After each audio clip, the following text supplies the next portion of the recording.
இன்றைக்கி சிம்பிள் இன்க்ரீடியன்ஸை வச்சு டேஸ்டியான புளிசாதம் ரெசிபி எப்படி பண்ணுறதுன்னு பார்க்கலாம்.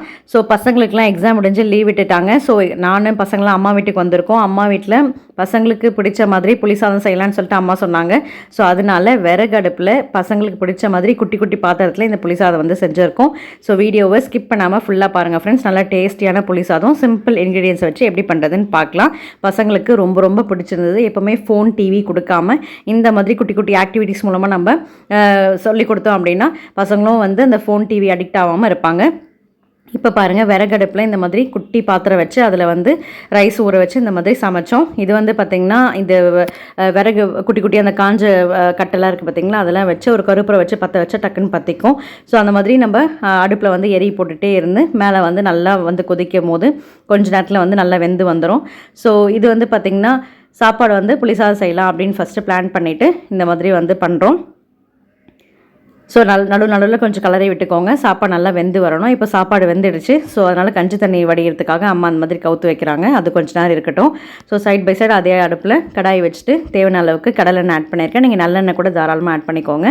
நெக்ஸ்ட் அதில் வந்து கொஞ்சமாக கடுகு ஆட் பண்ணிவிட்டு கடுகு நல்லா பொரிஞ்சதுக்கப்புறம் கடலைப்பருப்பு, உளுத்தம்பருப்பு, அதுக்கப்புறம் ஒரு வரமிளகா, அண்ட் தென் பார்த்திங்கன்னா கொஞ்சமாக கருவேப்பிலை ஆட் பண்ணி நல்லா பொரிய விட்டுருங்க. அந்த கலர் சேஞ்ச் ஆகி வரணும். இப்போது ஒரு குட்டி புளி, ரொம்ப சின்ன அளவுக்கு புளி எடுத்து தண்ணியில் ஊற வச்சு நல்லா கரைச்சி அதில் மஞ்சத்தூள் உப்பு போட்டு சேர்த்து தான் நான் கரைச்சி வச்சுருக்கேன். அந்த வந்து ஆட் பண்ணிக்கிறேன். Side by side white rice வந்து நல்லா வெந்துடுச்சு. நல்லா பூ மாதிரி வெந்து வந்திருக்கு. பாருங்கள், நான் நெசி காமிக்கிறேன் எவ்வளோ பூ மாதிரி நல்லா வெந்துடுச்சு. ஸோ சாப்பாடை வந்து கொட்டி ஆற வச்சுக்கலாம்.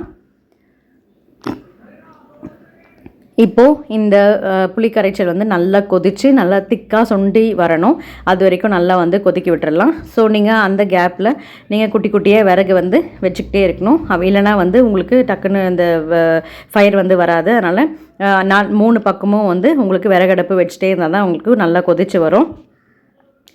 ஸோ கொஞ்சம் நேரம் இந்த மாதிரி நல்லா சூடு பிடிச்சிச்சு அப்படின்னா டக்குன்னு வந்து நம்மளுக்கு குழம்பு ரெடி ஆகிடும். இந்த மாதிரி நல்லா கொதிக்க அதோட பச்சை வாசனைலாம் போயிட்டு உங்களுக்கு குழம்பு கொஞ்சம் கெட்டியாக வரும்.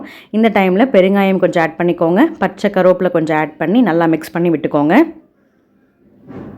ஸோ நல்லா திக்காகி வந்துடுச்சு. இப்போ கேஸ் அதாவது இப்போ அடுப்புலேருந்து இறக்கி கொஞ்சம் ஆற வச்சிடலாம். ஸோ புளிக்குழம்பு ரெடி.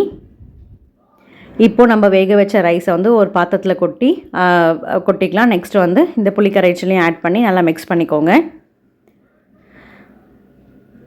எந்த பவுடரும் ஆட் பண்ணலை.